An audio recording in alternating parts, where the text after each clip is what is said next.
Mimi naitwa Haji Mrisho Rubibi.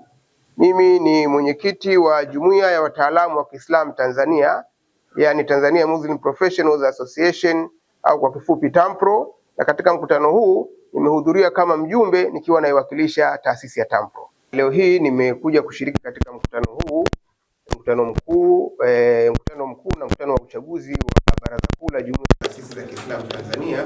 Nimekuja kama mjumbe kupitia taasisi ya TAMPRO. Mkutano huu ambao una sehemu kubwa mbili, una sehemu ya mafunzo au kuzijengea uwezo taasisi na jumuiya za Kiislamu ambazo zimeshiriki leo hapa, lakini pia tutakuwa na sehemu ya pili ambayo itakuwa ni uchaguzi wa viongozi wa taasisi hii.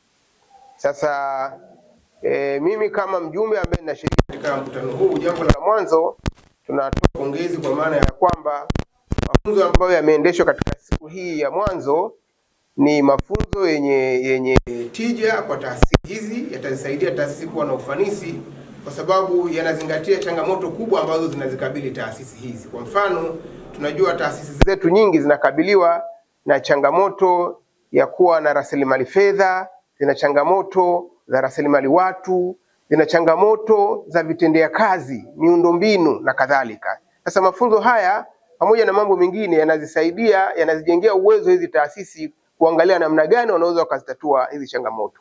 Na zaidi ya hapo, mafunzo haya yanazisaidia hizi taasisi kujua ni namna gani wanaweza wakaziendesha programu zao katika mfumo mzuri zaidi ili kuwanufaisha wale walengwa.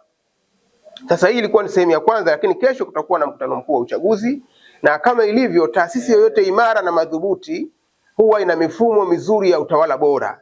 Na katika vigezo vya utawala bora wa taasisi huwa ni kufanya mikutano na vikao vya taasisi ile, kwa sababu katika mikutano na vikao ndio watu wanakutana na kushauriana na kuangalia namna wapi walipokuwa, wapi walipo na wapi wanatakiwa waende. Kwa hiyo huu ni mfano mzuri kwa Baraza Kuu la Jumuiya na Taasisi za Kiislamu kufanya, ambapo taasisi nyingine ambazo ni wanachama wao wanatakiwa waige, lakini si tu wanachama wao, hata kwa taasisi nyingine ambazo zitakuwa zinafuatilia mkutano mkuu huu.